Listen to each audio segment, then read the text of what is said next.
welcome. My name is Lily Marie and I read the Bible on my channel. If this is your first time here, I would love for you to subscribe and join the journey of reading the Bible together. We have started in the book of Genesis, the first book of the Bible, and we are currently beginning the first book of Samuel. All of the previous videos are going to be linked down below if you'd like to catch up. But before we get into it, there are two books of Samuel, 1 Samuel, 2 Samuel. In the first book of Samuel, it's explaining how instead of being broken into tribes the way it has been in the previous books, the people of Israel requested to have a king placed over them and introduce government as a monarchy. And it's going to explain how God appoints kings over Israel, the rise and fall of kings to come, and how God continues to be faithful through evil deeds and pride. In 1 Samuel chapter 1, the birth of Samuel. There was a certain man from Ramathaim, a Suphite from the hill country of Ephraim, whose name was Elkanah, son of Jeroham, the son of Eliu, the son of Tohu, the son of Zuph, an Ephraimite. He had two wives. One was called Hannah and the other Peninnah. Peninnah had children, but Hannah had none. Year after year this man went up from his town to worship and sacrifice to the Lord Almighty at Shiloh, where Hophni and Phinehas, the two sons of Eli, were priests of the Lord. Whenever the day came for Elkanah to sacrifice, he would give portions of the meat to his wife Peninnah and to all her sons and daughters. But to Hannah he gave a double portion, because he loved her, and the Lord had closed her womb. Because the Lord had closed Hannah's womb, her rival kept provoking her in order to irritate her. This went on year after year. Whenever Hannah went up to the house of the Lord, her rival provoked her till she wept and would not eat. Her husband Elkanah would say to her, "Hannah, why are you weeping? Why don't you eat? Why are you downhearted? Don't I mean more to you than 10 sons?" Once when they had finished eating and drinking in Shiloh, Hannah stood up. Now Eli the priest was sitting in his chair by the doorpost of the Lord's house. In her deep anguish, Hannah prayed to the Lord, weeping bitterly. And she made a vow, saying, "Lord Almighty, if you will only look on your servant's misery and remember me, and not forget your servant, but give her a son, then I will give him to the Lord for all the days of his life, and no razor will ever be used on his head." As she kept on praying to the Lord, Eli observed her mouth. Hannah was praying in her heart, and her lips were moving, but her voice was not heard. Eli thought she was drunk, and said to her, "How long are you going to stay drunk? Put away your wine." "Not so, my lord," Hannah answered. "I am a woman who is deeply troubled. I have not been drinking wine or beer. I was pouring out my soul to the Lord. Do not take your servant for a wicked woman. I have been praying here out of my great anguish and grief." Eli answered, "Go in peace, and may the God of Israel grant you what you have asked of him."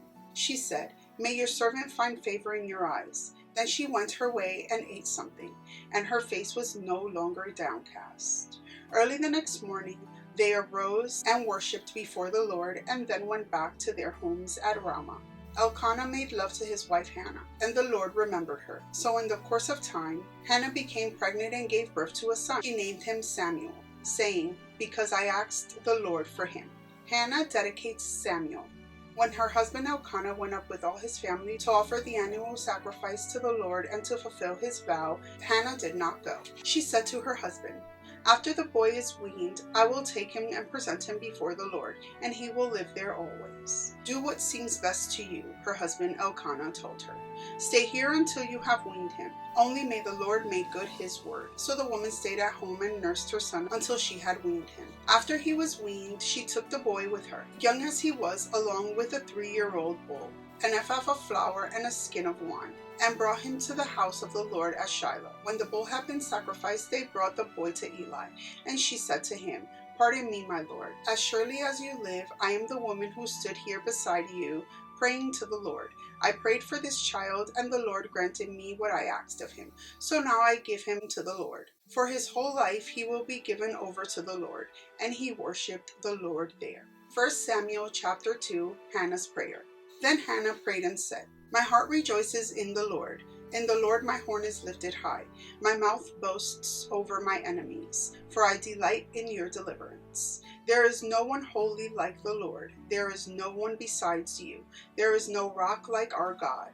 Do not keep talking so proudly, or let your mouth speak such arrogance. For the Lord is a God who knows, and by him deeds are weighed. The bows of the warriors are broken, but those who stumble are armed with strength.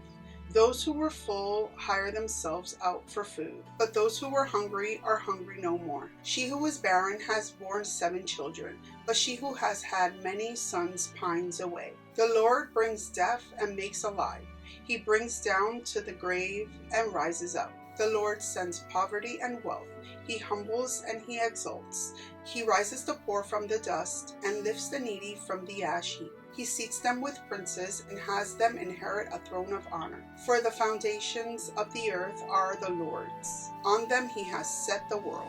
He will guard the feet of his faithful servants, but the wicked will be silenced in the place of darkness. It is not my strength that one prevails. Those who oppose the Lord will be broken. The Most High will thunder from heaven. The Lord will judge the ends of the earth.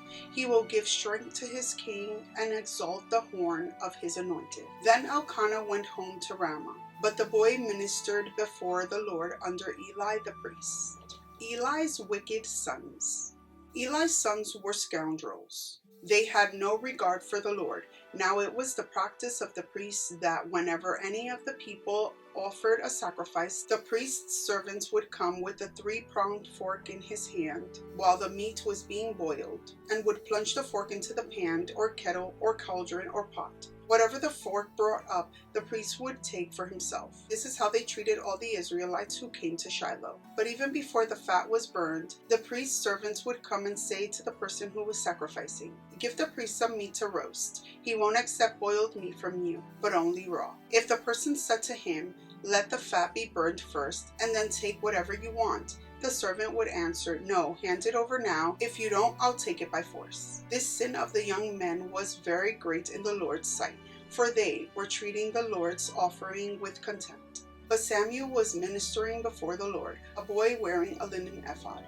Each year his mother made him a little robe and took it to him when she went up with her husband to offer the annual sacrifice. Eli would bless Elkanah and his wife, saying, "May the Lord give you children by this woman to take the place of the one she prayed for and gave to the Lord." Then they would go home. And the Lord was gracious to Hannah. She gave birth to 3 sons and 2 daughters. Meanwhile the boy Samuel grew up in the presence of the Lord. Now Eli, who was very old, heard about everything his sons were doing to all Israel, and how they slept with the women who served at the entrance to the tent of meeting. So he said to them, "Why do you do such things? I heard from all the people about these wicked deeds of yours. No, my sons, the report I hear spreading among the Lord's people is not good. If one person sins against another, God may mediate for the offender. But if anyone sins against the Lord, who will intercede for them?" His sons, however, did not listen to their father's rebuke, for it was the Lord's will to put them to death. And the boy Samuel continued to grow in stature and in favor with the Lord and with people. Prophecy against the house of Eli.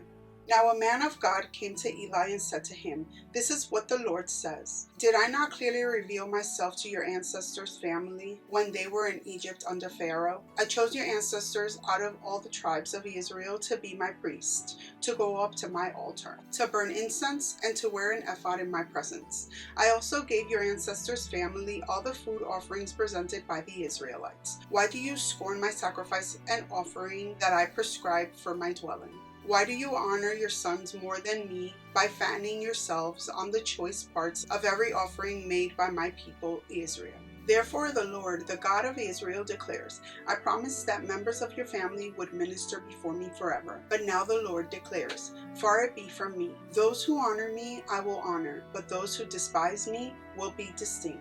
The time is coming when I will cut off your strength and the strength of your priestly house, so that no one in it will reach old age. And you will see distress in my dwelling. Although good will be done to Israel, no one in your family line will ever reach old age. Every one of you that I do not cut off from serving at my altar, I will spare only to destroy your sight and sap your strength. And all your descendants will die in the prime of life. And what happens to your 2 sons, Hophni and Phinehas, will be a sign to you. They will both die on the same day.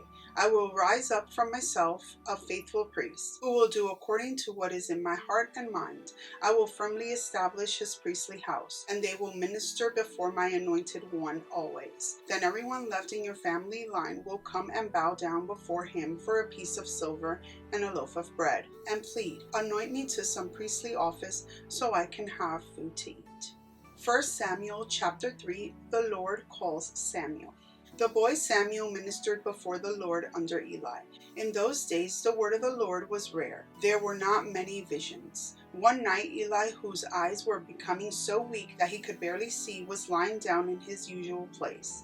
The lamp of God had not yet gone out, and Samuel was lying down in the house of the Lord, where the ark of God was. Then the Lord called Samuel. Samuel answered, "Here I am." And he ran to Eli and said, "Here I am, you called me?" But Eli said, "I did not call. Go back and lie down." So he went and lay down. Again the Lord called, "Samuel." And Samuel got up and went to Eli and said, "Here I am, you called me?"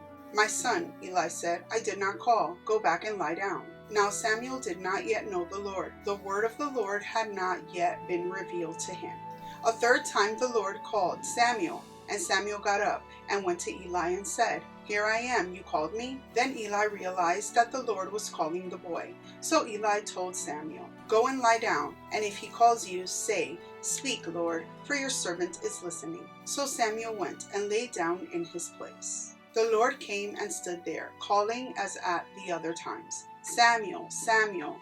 Then Samuel said, "Speak, for your servant is listening." And the Lord said to Samuel, "See, I am about to do something in Israel that will make the ears of everyone who hears about it tingle. At that time I will carry out against Eli everything I spoke against his family, from beginning to end. For I told him that I would judge his family forever because of the sin he knew about. His sons blasphemed God, and he failed to restrain them. Therefore I swore to the house of Eli, the guilt of Eli's house will never be atoned for by sacrifice or offering." Samuel lay down until morning and then opened the door of the house of the Lord. He was afraid to tell Eli the vision, but Eli called him and said, "Samuel, my son." Samuel answered, "Here I am." "What was it he said to you? Do not hide it from me. May God deal with you, be it ever so severely, if you hide from me anything he told you."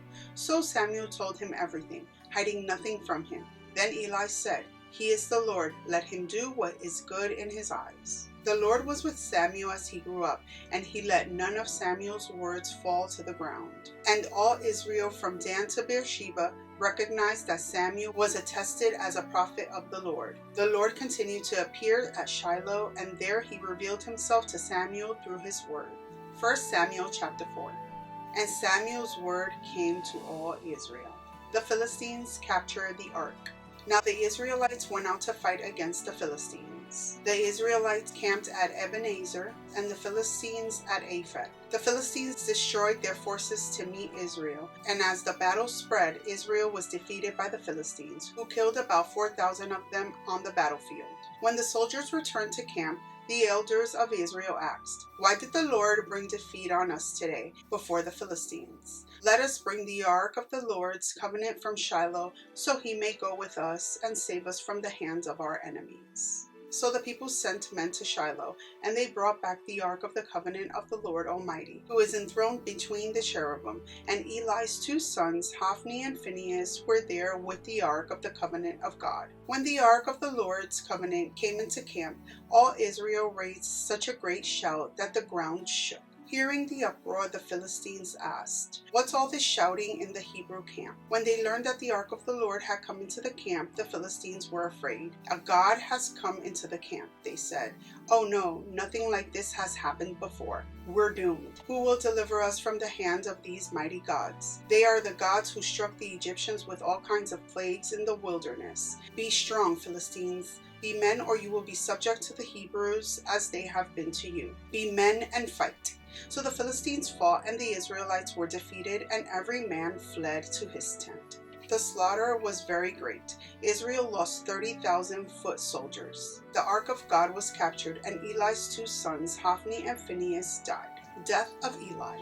That same day, a Benjamite ran from the battle line and went to Shiloh with his clothes torn and dust on his head. When he arrived, there was Eli sitting on his chair by the side of the road, watching, because his heart feared for the ark of God. When the man entered the town and told what had happened, the whole town sent up a cry. Eli heard the outcry and asked, "What is the meaning of this uproar?" The man hurried over to Eli, who was 98 years old, and whose eyes had failed so he could not see. He told Eli, "I have just come from the battle line. I fled from it this very day." Eli asked, "What happened, my son?" The man who brought the news replied, "Israel fled before the Philistines, and the army has suffered heavy losses. Also, your two sons, Hophni and Phinehas, are dead, and the ark of God has been captured." When he mentioned the ark of God, Eli fell backward off his chair by the side of the gate. His neck was broken and he died, for he was an old man, and he was heavy. He had led Israel 40 years. His daughter-in-law, the wife of Phinehas, was pregnant and near the time of delivery. When she heard the news that the ark of God had been captured and that her father-in-law and her husband were dead, she went into labor and gave birth, but was overcome by her labor pains. As she was dying, the woman attending her said, "Don't despair. You have given birth to a son." But she did not respond or pay any attention. She named the boy Ichabod, saying, "The glory has departed from Israel because of the capture of the ark of God and the deaths of her father-in-law and her husband." She said, "The glory has departed from Israel, for the ark of God has been captured." We're going to pause our reading here for today. Thank you so much for being here. Share these videos with a friend. God's word is powerful. I'll see you in my next one. Many blessings to you. Bye.